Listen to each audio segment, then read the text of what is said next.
Six childhood friends grow into the strongest hunters to ever live, conquering various treasure vaults and obtaining prestigious relics. But their leader is the most mysterious of them all, housing the highest level, but it seems he has a secret to the madness. The anime opens with a flashback following six childhood friends all striving to become rich and famous, all agreeing to become heroes together living in the imperial capital of Zabridia. In the present, our MC Cry Andre reveals the importance of treasure hunters as they're placed in a high regard and are tasked with retrieving relics within treasure vaults around the world, all while slaying creatures known as phantoms. Cry is seen visiting the clan First Step, intrigued as they're holding interviews for new members.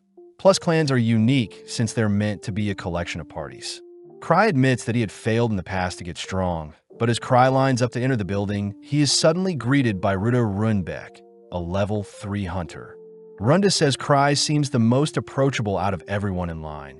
But sadly, Cry has no interest in making friends, surprised to hear Runda had been going solo up until now, but needs help conquering the White Wolf's Den treasure vault. Runda says she wants to find a party to conquer said vault, but Greg Zangief, a level 4 hunter, speaks up, mocking Runda for attempting the White Wolf's Den solo at level 3. Greg says Runda will be considered an amateur in the First Step clan, advising her to go home, but this causes Runda to ready her blades preparing to duel Greg. Luckily, while Simon orders everyone to stop, reassuring Cry as he seems to be strangely keeping his face hidden from others. Heading inside, Runda is amazed at the assortment of hunters present, learning that Cry has visited the place 5 times already, feeling bad for him. Cry says people with talent will easily climb the ranks, whilst those without cling on to what they have. But Runda asks why a crowd is forming. Something Cry knows is due to Arc Brave members being present.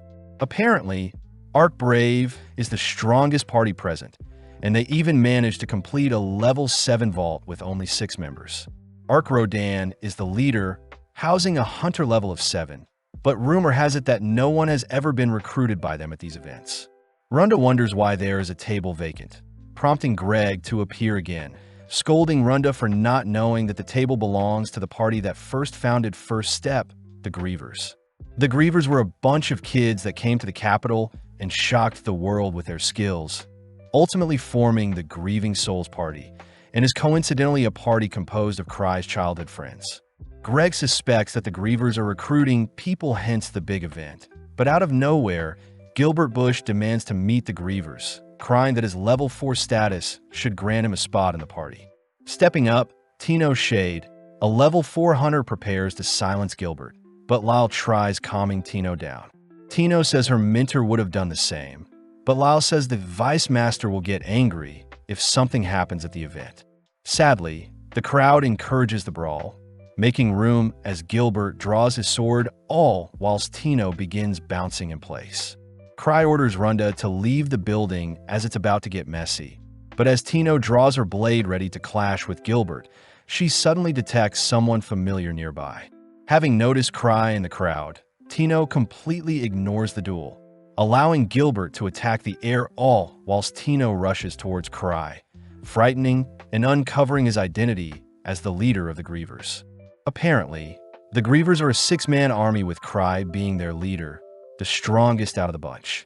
Flashing back, we see Cry and his party taking on beginner vaults in record time, but on a particular day, Cry was rescued by one of his childhood friends. Cry found it strange that his 5 party members excelled monstrously compared to himself, so Cry reasoned he should leave as he would only be holding them back. Surprisingly, Cry was offered the position of leader in their group, but Cry had never asked for such a thing, cutting to the present where Greg and Runda are in disbelief that Cry is the clan master of First Step. Ark is seen trying to start a conversation with Cry, but Tino immediately calls out Ark for having ulterior motives, prompting Ark to commend Cry for observing the crowd with a disguise.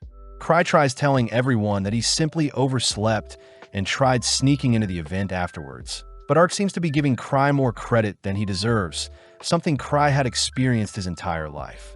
Tino continues to be protective of Cry. Something Cry knows is due to Tino being an apprentice of Liz Smart, one of Cry's childhood friends. Ark takes the chance to ask if Cry has any recommendations in mind, and seeing as Cry isn't accepting any members for his party, Ark says he'll take anyone as long as Cry recommends them himself. Cry feels bad seeing Ark's party members glaring at him, but keeping his word, Cry realizes Tino won't join any other party than his, so Cry calls out to Gilbert, declaring that he'll join Ark's party. Cry does add one condition, reminding Gilbert that the most important thing for hunters is to not lose, so Cry will personally gauge Gilbert's power. Cry declares to everyone that he has never lost a fight, uttering under his breath that he has never actually participated in a real fight before, but Cry continues by removing one of his rings, announcing that anyone who retrieves the ring will be recommended to Ark Brave. As Cry flicks the ring into the crowd, Gilbert is the first to catch it, but Tino follows up by monstrously kicking Gilbert aside. Tino is seen looking for the ring, all whilst the crowd of hunters chase after it as well. But to motivate the crowd more, Cry says the ring is a relic and whoever obtains it can keep it.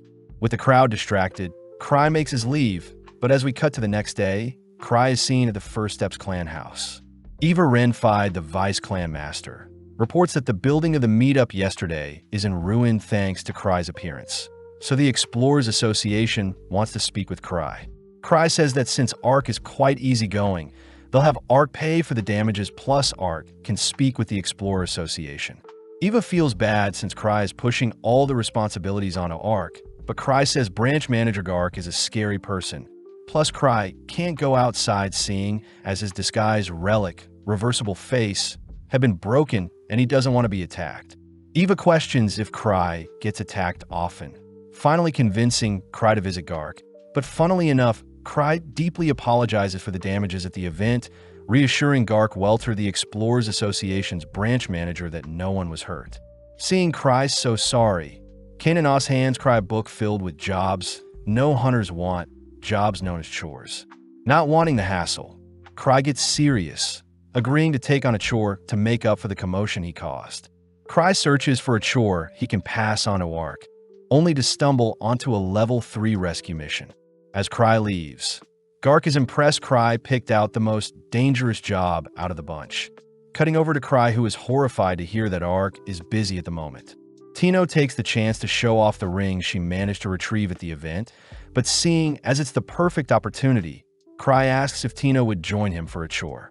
Before Tino can flee, Cry binds Tino with his hounding chain, something that disappoints Tino. Tino cries that she is still only level 4, and seeing as the quest is in the White Wolf's den, Cry calls for Runda, Greg, and Gilbert to assist Tino. Cutting back 6 years, we see a younger Cry and his party visiting the Explorers Association, a place known as the Treasure Hunters headquarters. When Cry got cold feet and tried backing out, Luke Cycle took charge and kicked down the association's doors, demanding to challenge the strongest swordsman they had.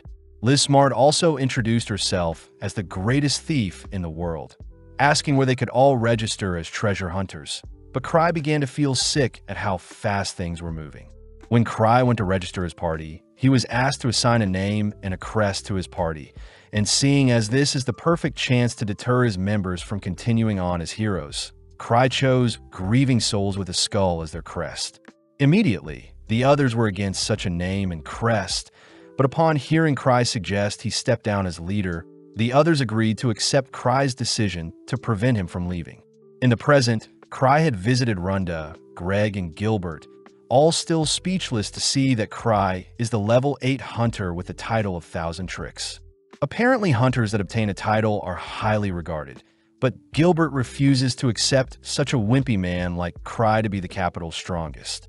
Cry tries calming Gilbert down, asking if the trio would like to accompany Tino on her chore, but Gilbert refuses to listen to Cry, forcing Cry to recruit Greg and Runda only. Cry says Tino is free to take any other from the clan but himself, but before Cry leaves, Gilbert demands to challenge Cry, offering to go if he loses.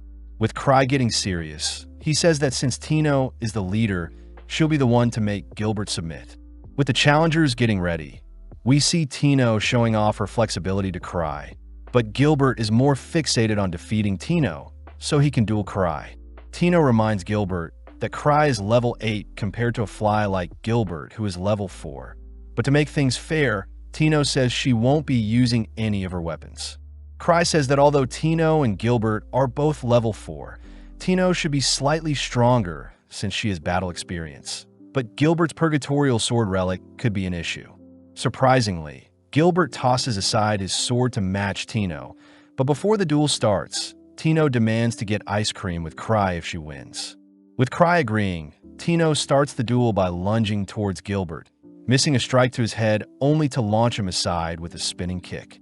Sadly, Gilbert refuses to give in, charging at Tino, but she simply replies with a leg lock, demanding that Gilbert apologize to Cry as she tightens her hold on Gilbert. Pissed, Gilbert breaks out of Tino's bind, but is put to sleep shortly after by a decisive strike to the neck. With Tino asking for praise from Cry, Gilbert is seen barely conscious, revealing that at a very young age, he wielded a sword and defeated many adults with his swordplay, even heading to the capital and managing to conquer many treasure vaults at such a young age. In the present, Tino advises Gilbert to pick up his sword if he wants to win, but Gilbert's pride refuses to let him. Gilbert admits that he wasn't as strong as he thought, suddenly hearing Cry say he knows Gilbert left his original party since he was too strong for them, shocking Gilbert as he wonders what Cry truly is capable of. Intrigued by Gilbert's blade, Cry nonchalantly heads over to inspect it, but before even grasping the blade, huge amounts of flames engulf Cry, horrifying Gilbert as Cry is able to draw out more power from the Purgatorial blade.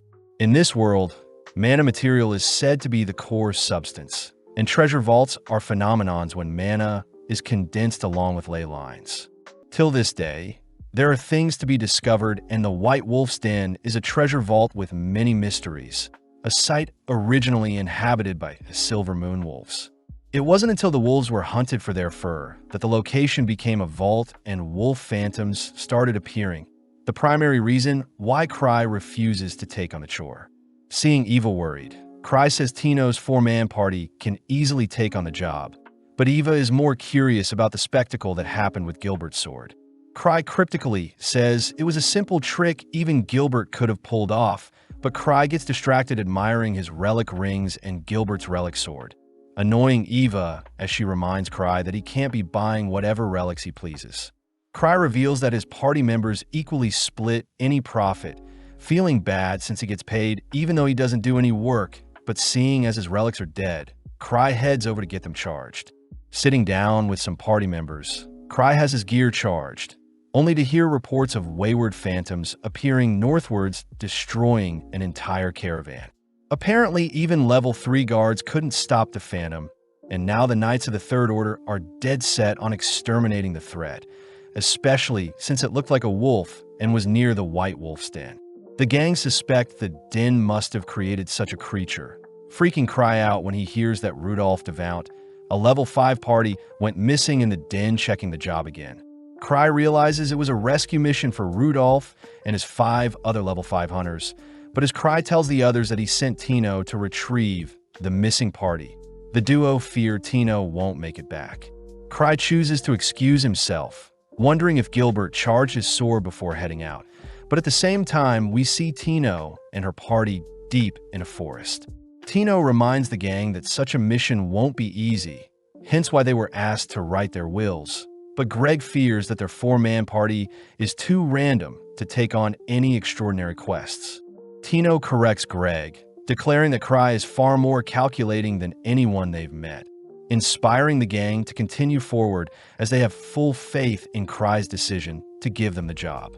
At the same time, we see Cry about to puke, blaming himself for sending Tino and the gang on an impossible mission.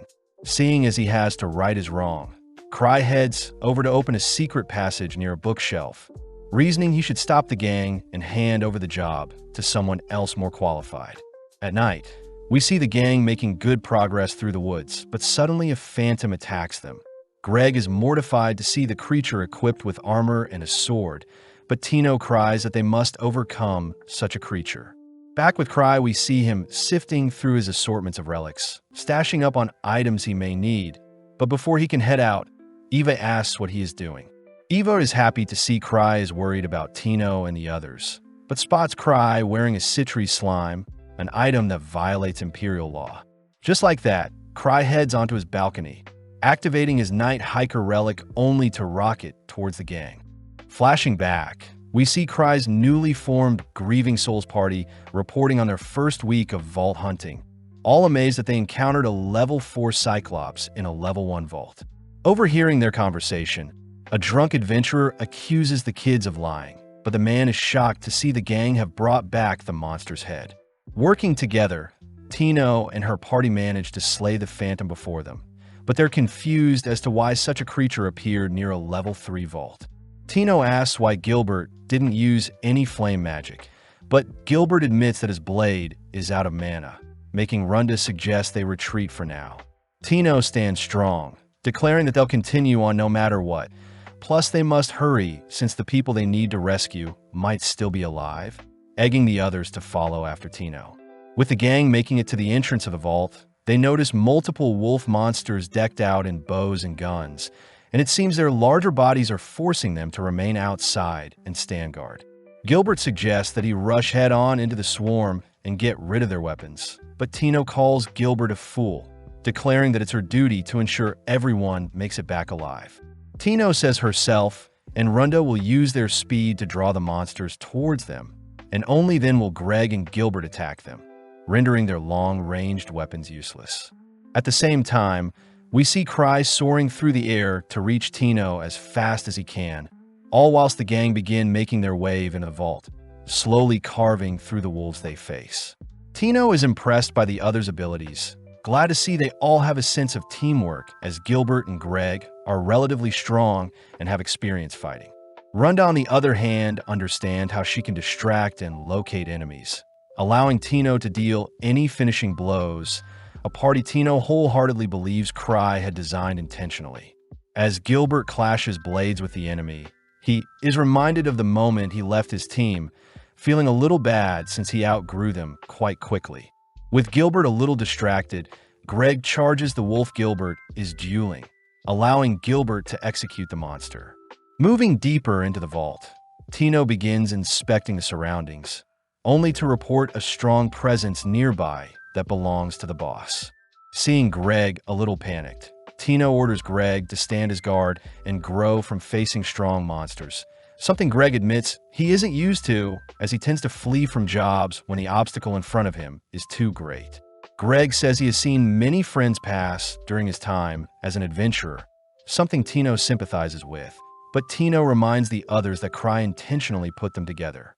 When Runda asks why she was selected, Tino gets jealous at Runda's figure, accusing Runda of seducing Cry with her breast, but regardless, the gang ventures deeper. Back with Cry, we see him scouring the forest from the skies, freaking out as he wonders where Tino and her party are. Unable to stop the flight relic, Cry has no choice but to fly into the vault in search of the gang. But as this happens, we see our gang come face to face with a monstrous wolf boss. Immediately, the gang are forced to play defensively, weaving and running away from the boss's strikes. But Tino notices that the boss has no protection around its skull. Stealing their resolve, Gilbert takes charge by blocking the boss's axe, prompting Greg to help distract the creature by slashing at it from behind. With both Runda and Tino running circles around the boss, Greg almost gets caught by the boss's axe, but luckily Runda tackles him to safety. Seeing an opening, Tino scales the boss's massive body, enduring a slash to the leg in order to make it to the boss's neck, only to plunge her blade into the creature's neck.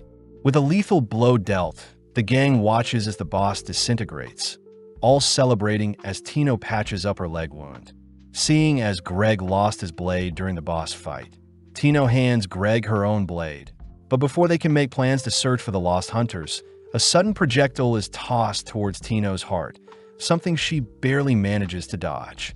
Seeing several other wolves emerge from a deeper section of the vault, Tino wonders if there are multiple bosses in the dungeon, wondering what Cry had in mind for them. Unable to fight at the moment, Tino orders everyone to flee into a crack in the cave, but sadly, one of the wolves rush to block them off. Greg and Gilbert say they'll distract the monsters whilst the girls flee, but Tino racks her brain for a solution, suddenly reminded of the ring she got from Cry. Refusing to leave anyone behind, The gang rally together to take down the wolf guarding the crack, first distracting and attacking the wolf from below, only for Runda to toss some projectiles at the wolf's eyes to blind it. Following up, we see Tino reminded of a time when Cry had taught her how to use one of his rings, and now using that knowledge, Tino uses the ring to launch a bright projectile into the wolf's eyes. With the creature blinded, Gilbert tries going in for the finishing blow, but Tino cries for Gilbert to stop, ultimately watching as Gilbert is blown into the nearby walls. Tino blames herself for not being more specific with her commands, all gazing up to see the wolves glaring at them, finally giving in as they have nothing left. Before the wolves can attack, a powerful projectile sends the wolves flying, revealed to be Cry, who has arrived just in time, glad to see everyone is fine. Strangely, the wolves are quite wary of Cry's presence, and when one wolf tries slashing at Cry, a mysterious veil nullifies the attack. Smirking, Cry announces that he has 17 lives, swiftly conjuring several magic balls aimed at one of the wolves. As Cry's projectiles land perfectly onto the wolf, the gang are amazed to bear witness to a level 8's power, but surprisingly the wolf afflicted by Cry's powers is still alive. Cry admits that his magic balls are just shooting rings meant for show, beginning to freak out as the wolves before him are creatures he's never seen before. Seeing no other choice, Cry launches his special item around his neck into the air, only to ignite it to create a smoke screen. With everyone ordered to run, the gang are grateful to Cry for running in the rear guard since Tino is hurt, but Cry says he didn't mean to, as he is just slow. Tino is reminded of the first time she met Cry, flashing back to a time when a young Tino was almost captured by some thugs, but suddenly Cry and his party showed up unintentionally rescuing her. Having made it to safety, Cry commends Tino for staying alive up until now, and seeing as Tino is injured, Cry makes use of a healing relic to instantly patch up her leg wound. Seeing as escape is their #1 priority, Cry takes the lead and begins escorting the gang through the cave, but secretly he has no idea where he is going. In the past, Cry had shown off all the relics he collected to his party, making his party jealous as they wanted Cry to pick out a relic for each of them. Some of the girls were curious about a particular magic bag that could store an infinite amount of items, but Cry says it can only store chocolate. Liz had put on a mysterious ring, an item Cry is impressed didn't tear Liz's body into pieces. As for Luke, he picked up a curse sword, but was able to stop himself from going crazy. As the gang follows Cry, he says the White Wolf Den is impossible to navigate since it's like a maze, and every time Cry turns to check the flank, so does everyone else. Gilbert speaks up, asking what Cry's plan is, but Tino butts in stating that they must figure out what Cry is thinking themselves. Tino also adds that the direction they're heading is the opposite of the exit, annoying Cry, but regardless, they continue onwards. As they reach a fork in their path, Cry attempts to go one direction, but the others suddenly scream that they can sense the lost hunters nearby, something that even surprises Cry. The gang are happy to see Rudolph and his members are barely alive, and seeing as everyone is famished, Cry makes use of his magic bag, feeding everyone some chocolate. Tino can't help but gobble up the chocolate, admiring how calm and cool Cry is. But as Greg speaks with Rudolph, Rudolph reports that a single phantom with a skull covering its entire face wiped out his entire party. Rudolph suspects that the soul hatred incarnate embodies the lingering curse of the Silver Moon, and is a creature on par with Thousand Swords, the capital's strongest swordsman. Cry recognizes the swordsman to be one of his childhood friends, Luke Cycle, a level 6 hunter. Cry doubts the creature can actually be that strong, but seeing as their current party isn't capable of taking on such a creature, Cry says they should escape for now, allowing Tino to take it from here. Tino starts by leading the gang back to the boss chamber they fled from, and with everyone agreeing to make it out alive, Cry notes how he only has 5 safety rings left, meaning a 6th strike will be lethal for him. Cry also knows that his remaining relics won't even phase the enemy, but when the gang spot a monstrous entity approaching them, they all ready their weapons. Cry realizes he can use his Night Hiker to dive the attacker and sacrifice one of his lives. But when the actual boss appears, its sheer aura sends shivers down everyone's spine. Strangely, a second masked figure appears behind the phantom, instantly kicking it into a nearby wall. Someone Cry recognizes as Liz. Liz first asks if the people with Cry are new members, but Cry reassures Liz they aren't, pleasing Liz as she removes her mask. Liz gets annoyed seeing as the others don't recognize her. Plus, Liz revealed that she had to come get Cry, feeling ashamed as Liz had entrusted that Tino would be able to handle missions on her own, choosing to glare at Tino, who tries hiding behind Cry. When Gilbert tries diffusing the tension, Liz monstrously kicks him into the wall, turning back to face Tino, only to question if Tino was someone she should have taken up as an apprentice in the first place. With Tino unable to do anything but sincerely apologize, Cry is forced to step in, finally able to calm Liz down. With the boss recovering and another wolf appearing, Liz is forced to silence the creatures, ruining her moment with Cry, choosing to equip her mask as the enemies spray her down with bullets. Activating her technique, Liz manages to slow down time, nonchalantly catching and nullifying the gun spray. Liz takes the chance to educate Tino on how to slay armored creatures, uttering that Tino must simply slay them whilst they're in their armor, demonstrating by slashing up the armored wolf with a single kick. Seeing the boss thrust its blade towards her, Liz chooses to catch the blade, demanding to know why Tino found the boss so difficult to defeat, as Liz herself lands a disgusting knee onto the boss. Liz continues by dragging and slamming the boss into the ground, reminding Tino that she is far too weak and that she needs to grow stronger if she even wants to compare to Liz herself. Unable to handle the criticism, Tino begins to cry, something that makes Cry feel bad for her. As Liz finishes off the boss, Cry reveals that Luke and Liz used to spar each other constantly, and is the reason why they're so strong today. Plus, Liz is the fastest thing to exist in this world, moving faster than her shadow, can keep up, hence her title of Stifled Shadow, the level 6 hunter. With Liz now calm, she jumps into Cry's arms, happy to see Cry again. Back at home, Gilbert is seen handing over his blade to Cry, telling Tino and the others that he plans to rejoin his former party and grow stronger alongside them, with the goal of reaching Liz's strength in the future.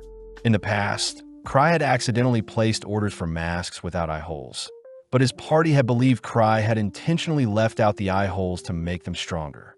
In the present, Liz sleeps soundly all whilst Cry seems to be looking for something, wondering if he should give up on his search. Flashing back 1 year, Citri Smart, a level 2 hunter with the Alchemist class, had entrusted Cry with handling a slime she created. Being the genius of the Grievers, with the title of Prodigy, the slime Citri gifted Cry is capable of destroying the entire capital. In the present, Cry says he had lost the slime, and when he had tried using the slime in the wolf den, it was already missing, so Cry reasons it was always empty to begin with. As Cry tries to forget about this slime, we cut to some hunters exploring the wolf den, having heard from the association that there are anomalies that lie dormant in the den.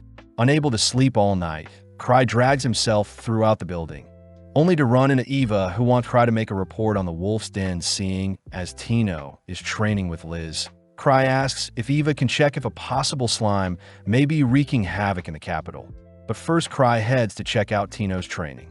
As Cry leaves for the basement floor, Eva admits that Cry has the special foresight to predict the future with his guesses, something even Cry isn't aware of. In front of Tino's training room, Cry runs into Sven Anger, a level 6 hunter and the leader of the Obsidian Cross Party.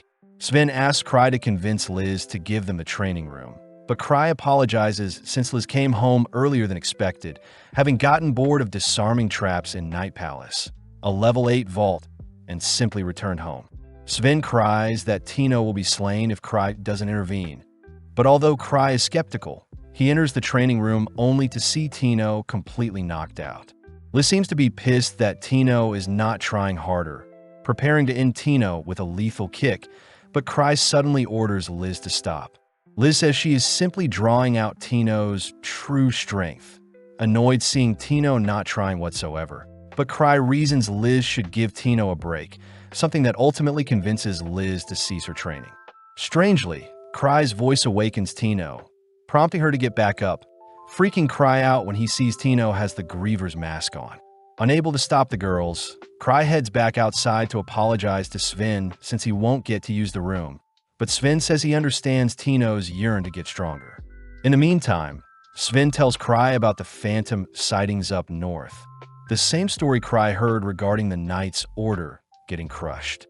Cry is annoyed that Ark isn't here to deal with the mess, especially since Ark is a far more qualified leader than himself. But Cry suddenly gets an idea, suggesting that Sven and his Obsidian Cross party should investigate up north. Just like that, Cry manages to pass on a dangerous job to more qualified hunters. But as Cry leaves, Henrik Hefner questions why Cry always remains at base. Sven admits that Cry is strange, but Sven vouches for Cry, uttering that Cry is a monster within, warning Henrik to not underestimate Cry. That night, Gark and Kana discuss the ever-changing White Wolf's den, both unsure what caused the anomaly in the den. When Gark says he'll speak to Cry the next day, Kana says that the Obsidian Cross will be tasked with investigating the den, but Gark wonders if Cry is hiding things from them. Elsewhere, we follow several hooded figures and their leader, Noctis Cochlear, belonging to the Grand Master of Mages who researched the Akashic Tower. The men utter that the experiment they've been working on is able to draw in huge amounts of mana and artificially create a treasure vault, but the men agree to keep things under wraps in fear of Cry discovering their location. They mention that Sophia Black, Noctis' talented underling, will return soon and help with completion of the experiment, but in the meantime the men are tasked with gathering information. Elsewhere, we see a massive slime roaming and destroying the capital. But luckily, it's revealed to be one of Cry's nightmares. Feeling someone in the sheets with him, Cry calls out to Liz, who asks if Cry is free today, and seeing as both Tino and Liz don't have training today, Cry agrees to hang out with Liz for the day. At the entrance of the base, we see Gark greeting the receptionist, only to spot Cry with Liz. Gark reminds Liz that she is meant to report to him when she returns from vaults greater than level 7. But Liz snaps back, accusing Gark of using Cry for himself, something that agitates Gark. When Liz fires off a kick at Gark, Gark easily blocks the strike, holding back his anger as he warns Liz to not piss him off. As both Gark and Liz's auras swell, they both begin to brawl, all whilst Cry and Kana head upstairs for a more mellow chat. Kana tells Cry about the ley lines and strange mana gathering around the wolf's den, but Cry says this isn't the thing that concerns him, as he secretly knows he must track down where he lost Citri's slime. Kana get a little annoyed hearing that Cry will be remaining at the base, but as we cut back to Gark and Liz, we see Liz taunting and mocking Gark for becoming weaker since they last fought. Liz manages to dance circles around Gark, even giving him a chance to surrender, but this finally makes Gark snap as he begins infusing his body with mana. In the distance, Cry utters that Gark used to be a level 7 hunter with the title of War Demon, and luckily before people are harmed in their little bout, Cry calls for the two demons to stop fighting. Although Gark doesn't want to stop, Liz instantly rushes to Cry's side, a speed even Gark wasn't able to follow, ultimately convincing Gark to leave for today. Later that evening, Eva returns, mortified to see the state of their building, all whilst Liz and Cry start their date. Liz takes the chance to mock Gark's pathetic strength earlier, but Cry reminds Liz that she is far stronger than normal individuals. Shocked to hear that Liz didn't even consider the boss she fought in the wolf's den a worthy opponent. Cry wishes for the others to return, soon seeing as he may need to speak to Citri about the missing slime. But seeing Cry so serious, Liz asks what is on his mind. Cry asks what Liz would do if the entirety of Zabridia was wiped out, but Liz cries she would run away with Cry and visit the sea. Before Cry can adore how innocent Liz is, Cry notices Liz has run off to restrain someone. Someone Liz noticed was spying on them. Cry asks Liz to let the man go so they can have a chat, but the man takes the chance to run away, something Liz believed was intentional by Cry. As Liz and Cry resume their date, the man is left alone wondering how he was captured in the first place and why he was let go.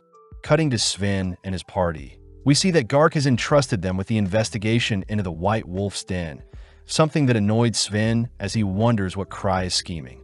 Back with Cry, we see he is with Liz, who believes they're on a date, but Cry is more stressed seeing as they're walking through the most dangerous neighborhood in the capital. with the locals immediately recognizing Liz. Liz asks Cry why they're investigating, but Cry utters that he is simply investigating disappearances, fearing that it may be Citri's slime's doing.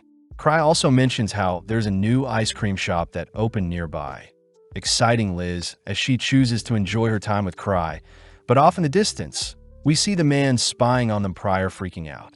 It's revealed that the man actually owns the new ice cream shop Cry is coincidentally heading to now, plus the store is home to one of their research facilities. Before the man can panic and close up shop, he suddenly notices that Sophia Black has returned, but right on cue, Liz bangs on the entrance of their ice cream store. Liz is pissed since she knows the store was open a minute ago. But before Liz can break down the doors, Cry reasons they should head home, relieving the man who is hiding inside with Sophia. At the base, Liz feels sorry for Cry since they weren't able to enjoy some ice cream together. But Cry notes how things aren't too bad since there haven't been reports of slime rampaging yet. Cry does ask if Liz knows when Citri is getting back, but seeing as Citri brought a lot of things with her, Liz says it'll take a while. Cry chooses to brace himself for the worst just in case. But suddenly Eva appears, reporting the people she had selected to investigate the Wolf Denver. Cry doesn't mind who goes, hearing that Sven and his party have already left, and the remainder along with a relic expert will join them tomorrow. Cry wonders why so many people are being sent back to the den, but regardless asks Eva to proceed as she sees fit. But in the meantime, we cut to Noctis, who praises Cry for uncovering their hideout in the slums. The other hooded men begin to panic, cursing Cry for leaving and mocking them once he discovered their ice cream hideout. But Noctis calms everyone down, asking Sophia what she thinks will be best for them. Sophia smirks, declaring that the defensive system she has built should be an interesting tool to test out against the Grievers. And seeing as they all believe Cry has uncovered what they're planning, Noctis allows Sophia to go wild and take care of things. The next day, we see Tino taking a bath, surprised to see she has no bruises, believing that Liz soaked her in healing potions after she was beaten to the brink of death. Heading to the base, Tino spots several carriages outside, hearing from Lyle that Cry had originally requested that Ark be deployed to the Wolf's Den, but seeing as Ark isn't available, they had to overcompensate with multiple weaker hunters. Tino wonders if the den had become more dangerous since they last stepped foot in it. But just then Cry appears, asking why so many people have gathered. Eva says they're the people she gathered since Ark couldn't make it, but Cry worries that deploying so many people will cost a fortune, asking if Eva could cut down the people being sent by half.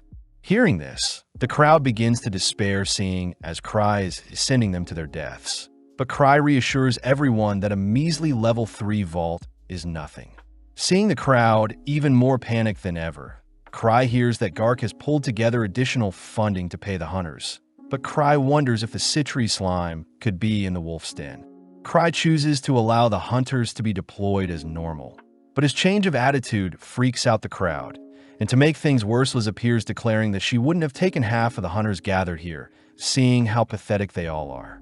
When the crowd accuses Liz of not understanding them since she is a genius, Liz snaps back, pointing out how disgusting and worthless they all sound, choosing to leap towards Cry's location only to ask if she and Tino can take on the job. Cry immediately refuses, fearing that Tino will suffer, so Cry says the hunters gathered will proceed as planned, but suddenly Eva asks if Cry will be leading the hunters during their investigation. As the crowd begins cheering for Cry, Cry is coerced into leading the group, and seeing as he has no way out, Cry agrees to go, but he says Sven will take charge until Cry himself shows up. Cry secretly plans to show up only when everything is wrapping up, cutting over to Sven, who seems to be making good progress through the den, but they wonder why their phantom encounters have been weak up until now. With everyone heading outside and boarding the carriages, Cry manages to convince Liz to stay put at the base, only for Cry to instruct Lyle to look out for any slimes on their journey. Just like that, the hunters set off first without Cry. But as we cut over to Noctis, we see him and his men discover that many hunters are heading in their direction. Noctis orders his men to stand strong, but Flick Petson fears they won't stand a chance against the Grievers. Sophia corrects Flick, declaring that her defenses against the 3 Grievers present in the capital are already in place. Plus, Sophia is confident that her defenses will stop Liz's attacks, and her tricks can stifle Cry's genius brain. Noctis asks what Sophia will do about Citri the Alchemist, but upon hearing that name, Sophia becomes enraged, declaring Citri to be her nemesis, and that she doesn't even compare to someone like Sophia herself. Seeing Sophia fired up, Noctis orders his men to follow Sophia's commands. But back with Sven, we see that his party has yet to run into anything strange. With Henrik once again doubting Cry's reason for sending them here, Sven suddenly gets a message, only to order for everyone to evacuate with a whistle. Outside, Sven is mocked for evacuating everyone after receiving word to look out for a slime. But as Gain and other hunters mock Sven's decision, Sven corrects them. Sven says members of the Grievers would have never warned the others of the disaster, something that shuts up Gain and the other hunters as they realize Sven was only being safe and will resume their mission once reinforcements arrive. Gain questions why a slime would be such an issue, but Sven recounts a time when Cry had asked him to go cherry blossom viewing, and strangely Cry had asked Sven to bring his weapon. When they arrived at the cherry blossoms, the trees had suddenly become a treasure vault, a location commonly known as Prism Garden, and is an example of Cry being able to predict the future. At home base, Liz is seen jumping at any excuse to head to the den, dead set on showing how strong she's gotten to Cry. Cry says he needs to time things perfectly, but out of nowhere Citri appears, asking if Cry needs help with anything. Citri suddenly mentions how they need to crush a dangerous force before they gain too much power. But at the same time, we see Gark suiting up ready to head to the wolf's den, as well to prove to Liz he's still a warrior, only for Citri to appear, asking for a favor from him. In the past, Citri had told Cry that she wanted to take on a different role compared to the others in their party, a decision that Cry ultimately encouraged Citri to make. Heading to the secret room, Citri points out how rapidly the Citri slime could evolve and adapt, something that scares Cry. But Citri says she had taught the slime to leave herself and Cry alone. Cry takes the chance to tell Citri that her slime is missing, but this makes Citri immediately investigate how it went missing, suspecting it must have escaped through the drain in the room's bathroom. Citri says she'll deal with the slime, all whilst Cry handles a different issue. But as we cut over to Lal, who greets Sven, Lal passes on Cry's orders to have Sven command the hunters whilst he is gone. Seeing as Liz won't be an issue, Sven rallies together the troops, asking if the hunters are ready to deal with slimes. Immediately, the hunters point out that any weapon at their disposal should deal with such a harmless creature. But this annoys Sven as he wishes Cry was more specific about the threat at hand. Gain takes the chance to mock Sven for stalling their mission once more, but this time the surrounding hunters laugh at Gain for going against Cry's warning. At that moment, Talia Widna, an alchemist that had supposedly been working with Citri on her slime investigations, presents a tube specially designed to slay slimes. Following Noctis, he is seen being fed information regarding the hunters at the Wolf's Den, with numbers totaling just under 100 and only a few have titles. As Sven starts the operation, he chooses to send small parties into the den, ordering them to whistle and communicate if anything happens. But sadly, after a whole day of searching, Sven is baffled to have not encountered anything but phantom wolves in the Denver. With so many injured, Sven wonders if Cry was wrong, all whilst Gain voices how disappointed he is in Sven.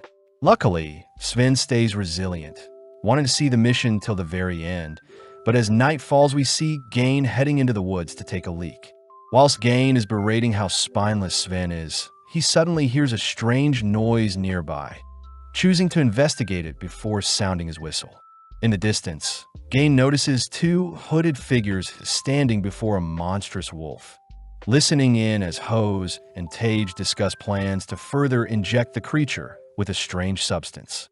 Before the hooded men can act, Gain rushes towards the men, announcing himself as a hunter only to begin beating up the hooded men. Gain chooses to take out Tage first, but whilst he is distracted, Hose manages to inject the creature with the syringe, forcing it to undergo a mutation. In mere moments, the creature's body begins to melt and ooze like a slime. And as the creature roars, we cut back to Sven and the others who hear a whistle out in the woods. Recognizing the whistle, Sven immediately orders all the hunters to ready themselves for whatever is in the forest, all whilst Talia follows the gang.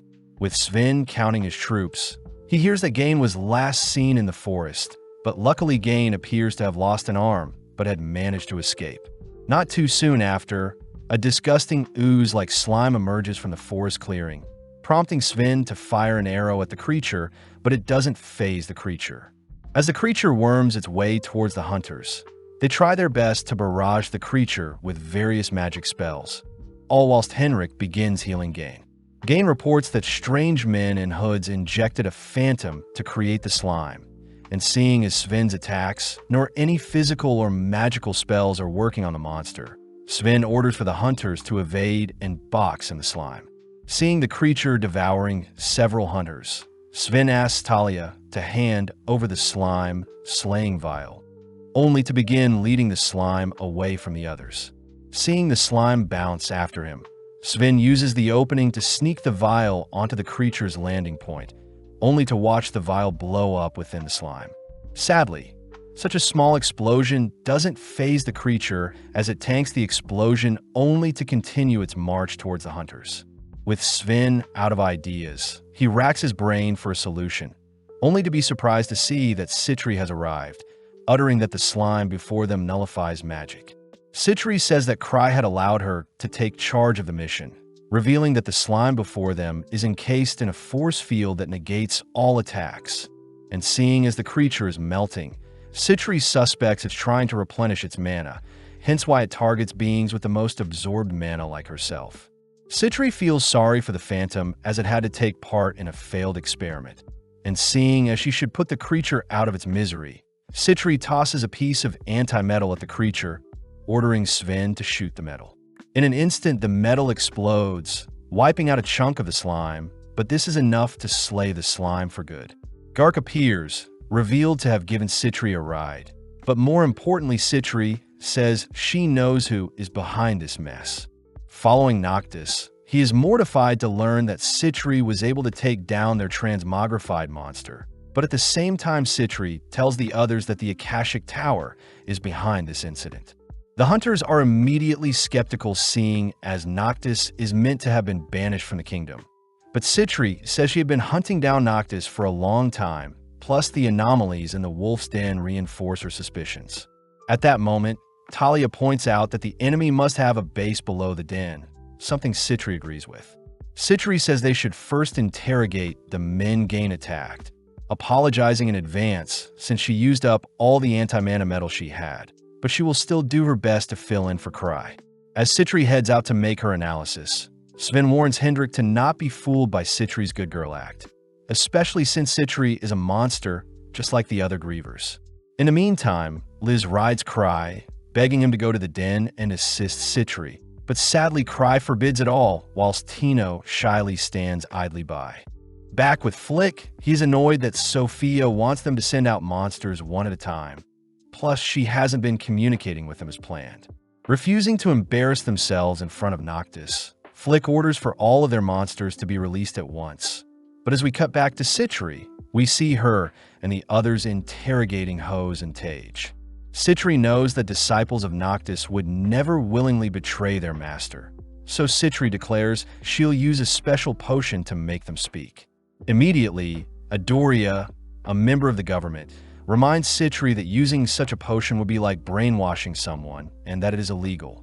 When Gark himself steps up to calm Citri down, Citri reveals that the potion is merely colored water, even drinking the potion to prove it was a joke. Sadly, a large howl can be heard off in the distance, followed by the thumping of another red slime in the distance. Citri says different slimes have different magic barriers, and seeing as they need time to figure things out, Citri orders for several hunters, including Lyle, to stand as defense. When a monster approaches Lyle, it throws out a punch that strangely eats away at Lyle's defense, forcing him to toss away the shield to keep his arm. As mages launch fireballs at the slime, Citri notices it evades by spinning, a technique that it uses to attack as well. Gark fears that his axe will do nothing to such a creature, and seeing as they can't wait for the creature to tire itself out, Citri says they need to focus their attacks on a single spot or nullify its magic barrier. Before Citri can give orders, another blue slime appears, prompting the hunters to ask Citri to issue a retreat order. Citri seems to be thinking hard, but out of nowhere Citri's demeanor changes, ordering for the mages to stop firing and everyone to step back and watch. Strangely, the blue and red slimes immediately begin clashing. A feature of the slimes, as their sole existence, is to absorb other things with the greatest mana capacity. Within mere moments, several other slimes appear, but they all seem to be brawling with each other. But off to the side, Talia strangely utters that the slimes were meant to be sent one at a time. Cutting over to Noctis, he heavily berates his men for not listening to Sophia. Plus, Sophia is finally communicating with them, revealing that Gark, the retired hero, is also present against the hunters. Noctis immediately stiffens up, seeing as their transmogrification potions were wasted, but Sophia says they have to double down and wipe out the hunters before they find their base. Sophia suggests they unleash the partially trained Malice Eaters, and seeing as the creatures will need guidance, Flick is assigned to lead the creatures into battle. Back on the surface, Talia is seen admiring Citri, having been by Citri's side for a long time, and in that time Talia felt helpless at how smart and unique Talia behaved, ultimately making Talia scared and jealous of Citri. Sven notices Talia looking upset, reassuring Talia that their mission will be a success, seeing as Citri is here now. But Sven wonders why Hose and Tage have been staring at Talia. As Citri works throughout the night, Gark chooses to check in on her, asking Citri to not push herself so much, but Citri utters that she knows where the enemies are. Gathering everyone, Citri shows everyone her findings, only to pinpoint the Akashic Tower's hideout to be near the edge of cliff.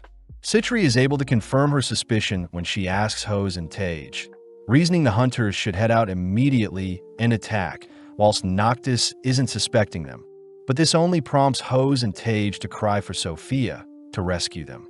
Citri recognizes Sophia's name to be her nemesis, but sadly Citri has been unable to capture Sophia up until now, swearing that she'll capture Sophia and Noctis, the evil mages, and place them into the South Asteria prison.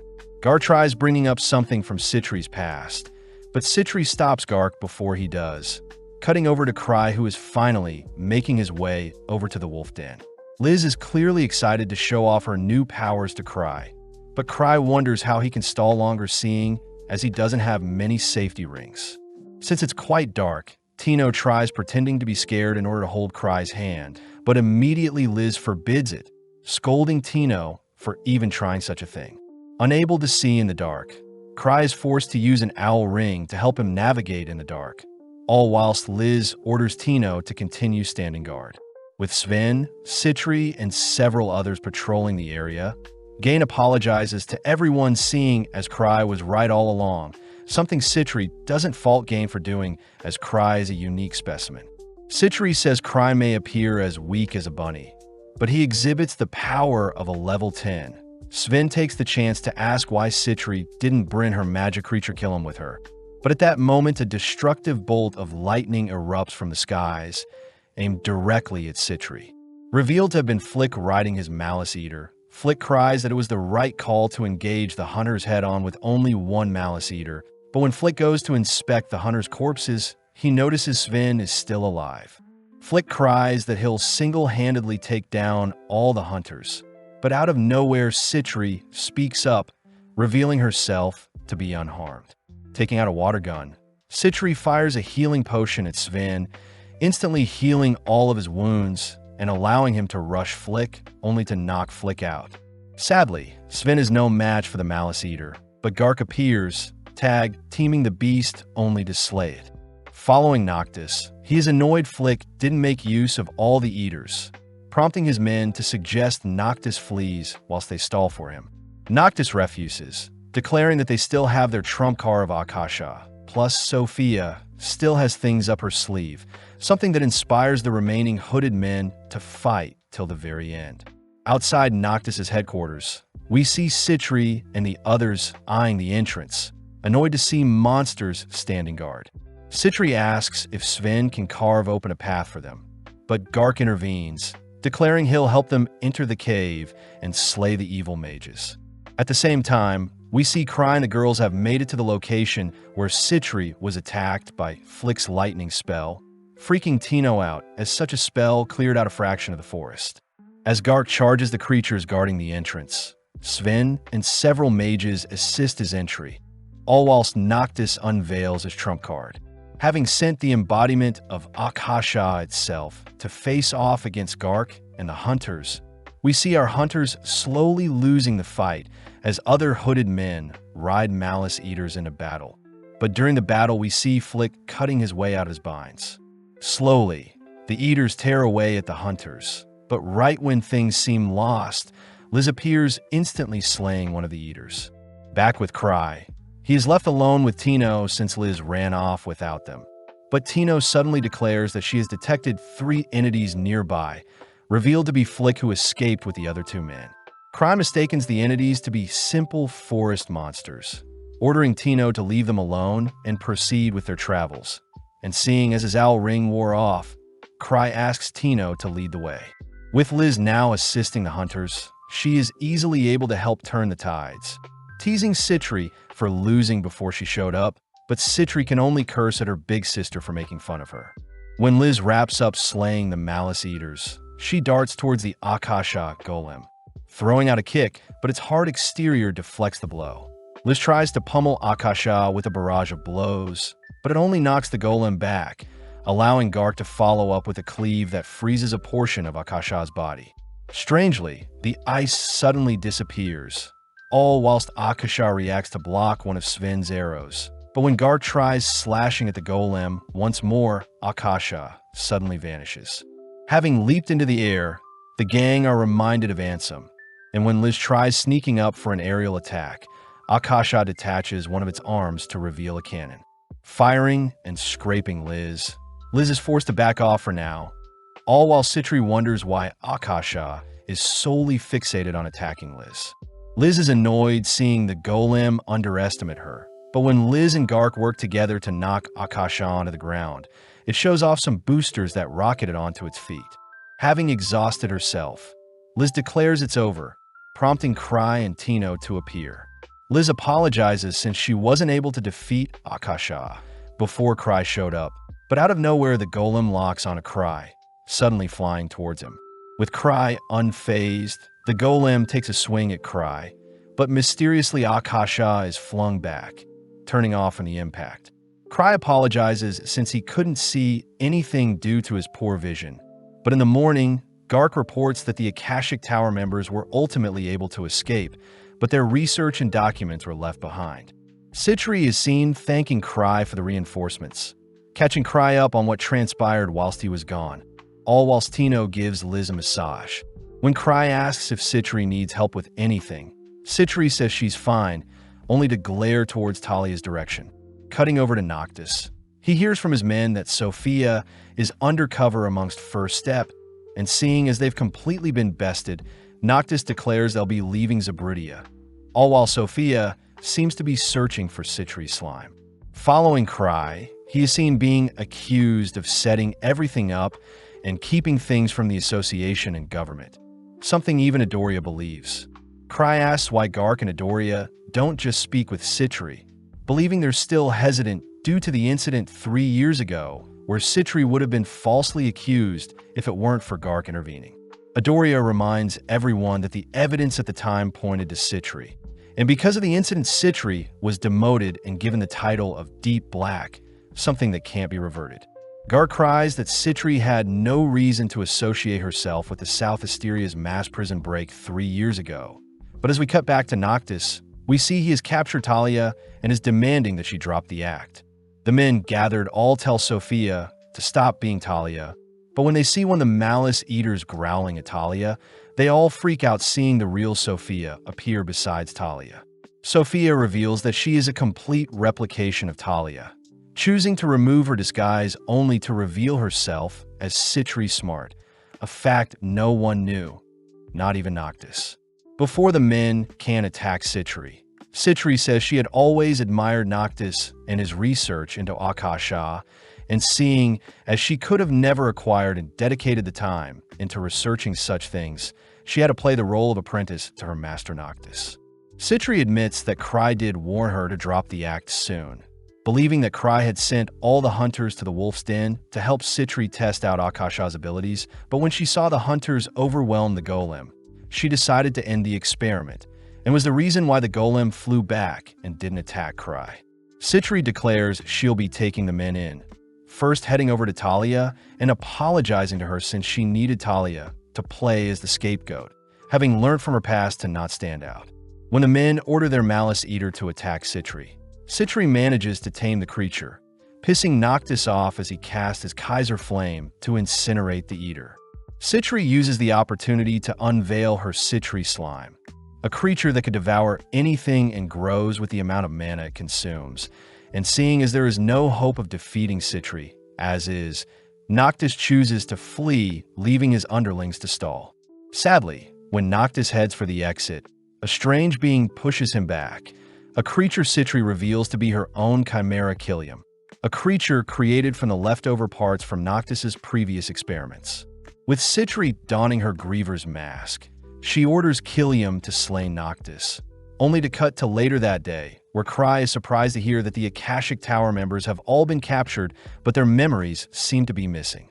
Citri also mentions that Talia was caught in the crossfire, but Cry has no idea what she is talking about, only nodding and agreeing to fulfill any future requests Citri may have. Holding another meeting with Gark and Andoria, Cry asks if he could have the Akasha Golem and the Malice Eaters. Outside, Citri is glad that Cry was present as they managed to obtain the Malice Eater, but not the Golem.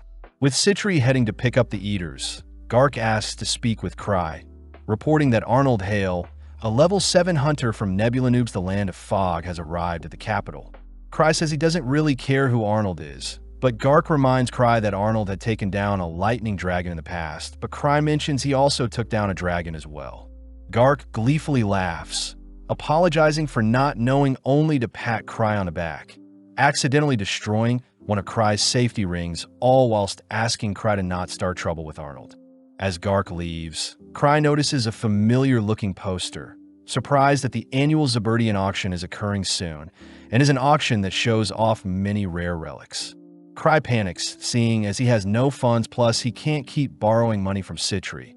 But at that moment, Chloe Welter calls out to Cry, someone Cry remembers works as a receptionist and is Gark's niece. Chloe asks why her uncle has been so happy lately, but Cry doesn't know, suspecting it may have something to do with Arnold from the Falling Fog. As Citri appears, Cry heads out with Citri, passing through the yard only to be brushed by some interesting people. As we follow Chloe, she greets Arnold and his party, only for us to cut back to Cry, who sees Chloe has tamed the Malice Eater given to her. Given the name Drink, Citri says their pet won't harm Cry or herself. But when Drink leaps into Cry's arms, it begins picking away at the safety rings Cry has, forcing Citri to pull Drink away before it does too much damage. Cry fears that any more cuddling with Drink will drain the remainder of his safety rings. So Cry asks Citri when Lucia will come back and charge his relics. Citri suspects it'll take a while since Luke is off engaging the boss of their assigned vault, and Lucia and the others are choosing to stay with him until they're finished. Citri also remembers to hand Cry something, an item Cry recognizes as an Aspiration Manifest, a relic that lets a user store any one spell in it, just like the one Cry carries around his neck and acts as a lucky charm gifted to him by Lucia. Citri asks Cry to take good care of it, but as we cut to Arnold and his party, we see Jaster pissed that Chloe wasn't more scared when she laid eyes on Arnold. Ilaria manages to calm Jaster down, declaring that they'll work their way up to becoming the heroes in the capital as well, something that fires Arnold up as he squeezes the juice out of an apple. Back at the base, we see Citri giving her all to massage Cry, something that annoys Eva, but as Citri enjoys the moment, Cry says he still needs Lucia to recharge his relics. Citri suddenly gets an idea, first wrapping up her massage session with Cry only to gather several hunters to start an impromptu lesson to help Cry out. Citri declares that those who pass the class will be classified as a mage on par with Lucia, something that makes the hunters perk up especially Chris Argent and Lapis Fulgur, members of the Starlight Party. Chris gets annoyed at Cry for zoning out, but Lapis calms Chris down, reminding her that Cry is Lucia's older brother and someone they should respect. Apparently, Starlight is a party composed of demi-humans called noble spirits, beings that have lived many years and are experts at magic. Lapis herself is level 6, whilst Chris is level 3, and their kind tends to look down on those that aren't great mages. Lapis asks if they can truly get as strong as Lucia, especially since Lucia is the most renowned mage in the capital. But Citri doesn't lie, only uttering that their training involves things Lucia would do often. Marietta and Nori chooses to go first, starting off by charging one of Cry's relics, but it seems to be taking longer than usual. Citri simply orders Marietta to continue until completion, and when Marietta is done, Citri simply hands Marietta some more relics charge. Citri explains that a mage's mana capacity normally stops growing around their teenage years, but as Marietta collapses from mana exhaustion, Citri reveals that a mage's mana capacity actually increases slightly every time a mage exhausts their mana. Chris says it takes a decent amount of time for someone to recover from mana exhaustion, but Citri takes out a unique liquid, dripping it into Marietta's mouth only for Marietta to strangely jump up. Citri adds that this was the method Lucia herself endured to improve as a mage, and seeing as Lapis and Chris are still hesitant, Citri points out how Starlight wants to recruit Lucia, but their members of Starlight aren't willing to endure as much as Lucia to grow. With Chris and Lapis refusing to be humiliated, they demand to start their training immediately, prompting Killiam to unveil a hoard of relics for them to charge. Seeing Lapis and Chris training, the other mages begin charging the relics as well. But as we cut to later that night, we see Ark being offered a deal by a man, but Ark apologizes since he wants to stay by Cry's side. The man is amazed someone could be as powerful as Ark himself, someone who hails from the House of Rodan, but the man asks if Ark has met Earl Gladys yet. With Ark informing the man he hasn't, Ark suddenly turns to greet Lady Eclair Gladys. The next day, Cry and Citri visit Liz and Tino, but as Liz gets cleaned off, Citri begins inspecting Tino's body, amazed at how much Tino has grown. With Tino unable to move, Cry is forced to ask Citri to stop trying to take Tino for herself, prompting Tino to run off to fetch a towel for Liz. As Liz confidently strolls into the room nude, Tino is forced to help cover Liz up, all while Citri blocks Cry's eyes, only for Liz to ask why Cry is here. Cry says he wants to celebrate Liz and Citri's safe return, but before Liz can embrace Cry, Citri tackles Liz to keep her away from Cry. Tino gets excited since she gets to celebrate with them. But as we cut to later that evening, we see Arnold and his party strolling through town. Arnold demands they get some drinks, but at the same time we see Cry and the gang out celebrating, only for a drunken Liz to accuse Citri of spiking her drink. Citri simply feigns ignorance, even ignoring Liz when she accuses Citri of being the mastermind behind the revival of Akasha. But whilst Liz is distracted, Citri continues to spike Liz's drink. Having not seen anything, Cry accidentally passes Citri one of her spiked drinks, forcing her to drink. Instantly, Citri gets really drunk, accusing Cry of taking advantage of her since he hasn't paid back the 10 figures she lent him. But when Citri demands Cry pay her back with his body, Liz tackles Citri to the ground. Before the girls' fight gets too messy, a loud commotion can be heard in a different part of the room, caused by Arnold and his gang, who order everyone in the room to bow down to Arnold, the level 7 hunter. Immediately, Liz and Citri get intrigued at Arnold's presence, and when Arnold demands some booze and women, Liz volunteers, slowly approaching Arnold with some booze in hand. Arnold says he isn't interested in a child, but Liz takes the chance to dump the booze over Arnold's head, only to smash the container on Arnold. With Liz also knocking out Arnold's gang, she manages to pin Arnold down with her feet, wondering if Arnold truly is a level 7. But before things can escalate further, Cry pulls Liz away, asking her to calm down. Flashing back 3 years, we see a younger Chloe taking the first step entrance exam, but Luke was far too strong for her. In the present, Chloe monitors other hunters as a receptionist for the Explorers Association. only for us to catch up with Cry, who feels bad, seeing as they should smooth things over with Arnold and his party. Eva suggests they get Gark to clear things up, but thinking of the lightning dragon Arnold slayed, Cry begins to crave dragon meat. Following Arnold and his party, they swear they'll make Liz pay, choosing to head to the association, but Chloe is surprised they aren't here to make a complaint. Arnold simply asks to know more about Liz, but Gark appears, gladly telling them about Liz and her behaviors. But Gark does spark the gang's interest when they hear Cry the level 8 hunter was in front of them. Gark says Cry won't attack them if they don't act up, and before Gark leaves, he relays Arnold a message from Cry regarding his hunger for Thunder Dragon meat. But this only pisses Arnold off more as he changes his target to Cry. Cutting to Cry.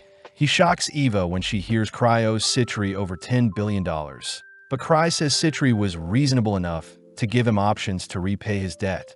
Citri says the first option would be for Cry to go to jail since he technically stole money from her. The second option is for Cry to marry Citri, that way their assets become unified, so technically he doesn't owe her anything. Cry wonders if he should just marry Citri. But Eva says Cry should be able to pay Citri back if he saves up money. But as Eva leaves, Cry thinks about what he should buy in the upcoming auction. With Arnold and his gang asking around, they're weirded out by the rumors of Cry seeing the future and never participating in treasure vault raids. But Arnold wonders if Cry is more of a tactician and had to rely on his teammates to reach level 8. Arnold declares he'll squash Cry to prove to everyone he is the strongest. But as we catch up with Cry, he is seen admiring the beautiful sky from his balcony. Out of nowhere, Tino appears, having since Cry needed something from her, and seeing as it's the perfect opportunity, Cry asks to borrow some money from Tino. Tino mentions how she still needs money to live, but Cry jokingly says he won't ask too much from her. Plus, Cry's 10 billion debt can be wiped out if he just marries Citri. Hearing this, Tino despairs, fearing that Citri will have Cry all to herself. But needing a change of scenery, Cry and Tino head out for a walk. Tino asks Cry why he doesn't just search for relics in treasure vaults and sell them for money. But Cry can't tell Tino that he is a fraud, but at the same time we see Arnold and his gang scheming ways to attack Cry. Funnily enough, Cry runs into Arnold's party, prompting the boys to ready their weapons as they prepare to attack Cry. But Tino reminds the boys that Cry is a god. Cry offers to apologize on his knees to prevent a beating, but Tino continues to defend Cry, declaring that scum aren't worthy of Cry's time. Seeing as Arnold and his men aren't backing down, Cry reasons they should take things onto the street. But as a large crowd forms, Cry looks around to see if any of his clan members can back him up. Having waited long enough, Arnold calls Cry out to be a spineless man who relied on others to get to where he is today, but although Cry doesn't deny such a deduction, Tino steps up to defend Cry's honor. The men declare that they only want Cry, but Tino says she'll be fighting in Cry's place, something Cry doesn't object to. Although the men don't want to hurt Tino, Tino charges towards Arnold, firing off several punches and kicks that don't faze Arnold whatsoever. As Cry scans the surrounding area, he remembers to cheer Tino on, but getting more infuriated by how cowardice Cry is, Arnold chooses to slam Tino's head into the ground, calling out Cry for being a fraud. Seeing Tino completely helpless, Cry finally steps up, declaring he'll need to subdue Arnold and his men only to activate the spell hidden in the relic around his neck. As we flash back, we see that Cry had asked Lucia to create a spell that would help him detain any enemy he desires, something Lucia ultimately made happen. In the present, Arnold and his men are seen unable to move, having been trapped by some gravity magic. But seeing as Tino was caught in the crossfire, Cry quickly helps her up. Cry tells Arnold that he is happy to accept any future challenges, but Arnold must first defeat Obsidian Cross, Starlight, and Arcbrave, the three parties within his clan, before Arnold can face Cry himself. With Cry leaving the scene, he chooses to treat Tino to a sweet treat, but Tino feels guilty for not being able to defeat Arnold, offering to conquer a vault and clear away Cry's debt in order to redeem herself. In the training hall, we see Citri helping with Liz's training, but Liz is bored facing replicas of Akasha, saddened to hear she won't get to face the real thing. Citri brings up how Arnold attacked Cry, but he managed to escape by using one of Lucia's gravity spells, Tyrant's order. The sisters joke about crushing him if he orders it, but as we follow Cry, he is seen asking Chloe why Arnold hates him. Chloe says Cry seems to have been disrespecting him, but when Cry fails to recall moments he was rude to Arnold, he ends up giving up. Before Cry leaves, Chloe asks why Cry failed her when she took her entrance exam with Luke, but Cry can't remember, so he says that Chloe can probably figure out the reason herself. Plus, Chloe is far more suited to be the association's receptionist rather than risk her life being a hunter. Just like that, Cry takes his leave, something Chloe admires about Cry as he is always so mysterious. But in actuality, Cry had failed Chloe 3 years ago since she was 14, 1 year below the minimum required age of 15. The next day, Arnold is seen back at the association, hearing from Chloe that Cry doesn't think much of Arnold, and worst of all, Cry believes Arnold to be a breast-loving pervert. Choosing to return home, Arnold and the gang drink away the stress of the last few days. But as Jaster returns, he makes his report when speaking with the 3 guilds. When speaking with Obsidian Cross, Sven had mentioned how Cry must have lied to Arnold and his gang before slipping away. When Jaster spoke with Starlight, Chris and Lapis revealed that they have no interest in fighting Arnold and his party. Lastly, when Jaster spoke with Arcbrave, Isabella Melns and Yushiraji mocks Arnold and his party for believing Cry's lies, pissing Arnold off. Reasons they should leave Cry be for now, especially since the auction is coming up and they can finally sell their extremely rare relic that couldn't be appraised in the Land of Fog. Following Cry, he has Mathis appraising another of his relics, but Mathis cries that such a relic can't be appraised as it seems to be from an advanced civilization. Mathis says he'll complete his appraisal after he finishes up preparations for the auction, but Cry asks if he can inspect the items being sold at the auction, all whilst Tino chats with Mathis. Seeing Tino so sweet, Mathis is reminded of his own granddaughter, asking Tino to take it easy and look after herself from time to time. Tino is grateful for the advice, but when she thinks about Cry's crippling debt, she begins to despair. In the storage room, Cry sifts through various relics, only to see a strange-looking mask, wondering if it is a type of reversible mask. Apparently, Cry's previous mask was broken by Liz. Such a shame since Cry would be able to don the mask and walk around as he pleases without being bothered. Yearning to get his carefree life back, Cry asks who the owner of the mask is, wanting to purchase it before the auction. Out in a park, Tino enjoys a crepe only to ask what Cry plans to do to pay Citri back, but Cry wonders if the mask he'll purchase can disguise him whilst he steals things to help pay back his debt. Cry feels bad hearing that Citri is running low on funds herself, plus most of the experiments she conducts cost a decent amount of money. So as our duo stroll through town later that evening, Cry racks his brain for other ways to get money. Out of nowhere, Cry spots a carriage belonging to the house of the Earl of Gladys, an aristocrat that famously hates hunters. Eclair is seen thanking Ark as he gave up his time to spend with her. But suddenly, Eclair glares at Cry, demanding to know why he's staring at them. Ark tries introducing Eclair to Cry and Tino, but when Eclair begins bad-mouthing Cry, Cry is forced to restrain Tino from snapping back at the little girl. Eclair is confused seeing Cry accepting all the insults she throws at him. But seeing as it's time to leave, Eclair departs, leaving Ark to apologize for Eclair's rudeness. Cry takes the chance to ask Ark for money, but Ark immediately refuses, first asking what type of relic Cry plans to buy this time. And when Cry refuses to answer, Ark says he can't lend Cry any money. Cry takes the chance to ask other people in the room for money, cutting to the next day, where rumors of a powerful relic Cry is dying for will be in the upcoming auction. But as we follow Cry, he apologizes for enlisting Citri to help with negotiations on the relic he plans to buy. Citri utters that she is willing to give her life to ensure Cry gets his relic. But out of nowhere, the owner of the strange relic mask is revealed to be Arnold himself. With A accompanying Arnold, Citri gets their negotiation talk started, mentioning how Arnold's scary-looking relic won't appeal to the buyers at the auction, so they should sell it cheap to Cry. Arnold says that's not fair since the relic could exhibit a rare skill, but Cry mentions how the relic could also be very dangerous, so Cry himself will dispose of it for them. Arnold doesn't buy anything Cry says at first, but upon realizing who he is dealing with, Arnold suspects Cry is playing mind games with him and intentionally wants Arnold to keep the mask. Smirking, Arnold says he'll sell the mask for 10 million gold, only to proudly declare his victory over Cry. Cry is confused at the low price, but before Citri can help Cry pay for the mask, several hunters offer up a higher price for the mask, ultimately ending with Eclair offering an absurd amount for the mask. Back at home base, Cry is depressed since he didn't get the mask after all, and after that stir of people offering up millions for the mask, it seems it'll be auctioned up at the event after all.